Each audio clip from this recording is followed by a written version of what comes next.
23. päivä syyskuuta 2014. En enää muista montako päivää me ollaan oltu merellä, varmaan viikko. 7 päivää Jonnu huutaa. Tässä on meidän keulapiikki niin tosi nätisti niin kuin se merellä usein on. Vähän vesikanistereita siellä täällä tuolla ja noin vessapaperia ja purjehdusvaatetta. Kattoluukkua pidetään vähän raollaan ja purjehan vetää aivan älyttömän hyvin niin kuin se voi nähdä täältä. Ja se vetää melkein tonne väärään suuntaankin. Oho, täällä on tuuli kääntynyt. No ei se mitään. Täällä on meidän vessa. Tänään on vessan siivouspäivä. Itse asiassa tuolla takana on vessapaperirullia vielä lisää. Täällä on meidän jääkaappi. Tuolla on laturissa tableteita ja sen semmoista. Siellä on vähän tunaa, maitoa, vettä, juustoa, kananmunia, sipulia. Sen semmoista. Jonnu on lukemassa kirjaa. Sekin on vielä mukana. Kello on aamulla 9:30. No ei se ole kyllä 9:30, kun 9:10 vaille.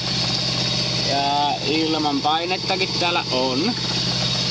Siinä on meidän heinäsirkka. Enkeli on matkassa. Tuolla sammutuspeitteen sisällä on meillä rahaa, Jemma. Siellä on hirveästi rahaa. Kuka siellä rahaa on? Mitä sä luet? Mä luen Die Zeit, saksalaista kirjaa. Saksaa täällä vaan luetaan. Karttapöytän nätissä kunnossa. Siinä on logikirja. Reitio. Epirppi. Liesi, minkä pesupäivä on muuten tänään. Elintärkeä tuuletin. Tuo punainen kanisteri on meidän crab-päkki. Siellä on vähän ruokaa, vettä, radioita ja kalastusvehkeitä. Lisäksi tuohon pelastuslauttaan, jos jotain tapahtuu.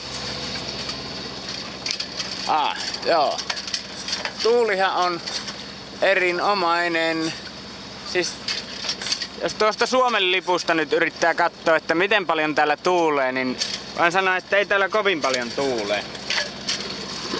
Viime yönä, itse asiassa eilen päivällä käynnistettiin kone 3 aikaan päivällä. Se käy vieläkin. Tankki ei ollut silloin edes täynnä. Siellä oli joku 17-16 litraa jäljellä. Mä tänä aamuna katsoin tässä 8 aikaan paljonko meillä on dieseliä jäljellä, niin 10 litraa vielä. Eli meillä semmonen 15 tuntia ajettiin koneella ja dieseliä meni semmonen 6 litraa. Että ei tää hirveesti vie, kun malttaa tommosta about 3,5-3 solmua ajaa. Onneksi täällä on täällä on vähän myötävirtaa. Täällä on vaikea nähdä tuosta mitään, mutta siinä on 4,1 vauhtia meillä. Niin myötävirtaa pikkusen, että se auttaa. Mutta kyllä me näköjään tällä laskukaavalla, niin mehän päästään koneella 100 litraa, niin 900 mailia ilman virtauksia, kunhan maltetaan vaan ajella. Mutta niin se on maltettava, kun ei ole perkele tuulia ja matkaa on 570 mailia jäljellä. Kumivene on pakattu tällä kertaa tuohon kannelle. Sitä ei jaksettu ottaa sisälle jostain syystä, en tiedä mikä. Oltiin laiskoja varmaan. Edelleen kakkosreivissä on pidetty iso purjetta, kun sen saa silleen, ettei se läpätä. Sen saa niin kireelle vedettyä. Nyt se on vähän löysällä tossa, mutta se on hyvänä tukena aallokossa, ettei heilu.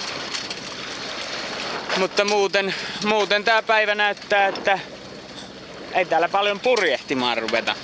Kyllä näitä rättejä voi täällä roikottaa ihan minkä haluaa, mutta ei niillä mitään tee. Ja kuuma on kuin perkele. Tässä veneen kannella ei oikein pysty edes kävelemään. Toi harmaa kansiosa on aivan järjettömän kuuma.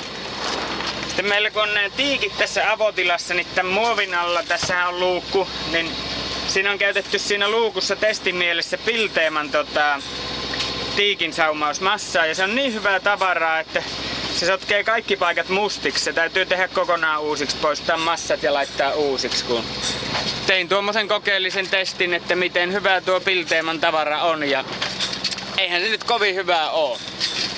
15 kuukautta merellä ja aivan täyttä paskaa. Sotkee ihan kaiken ja se on kuin mustaa purukumia.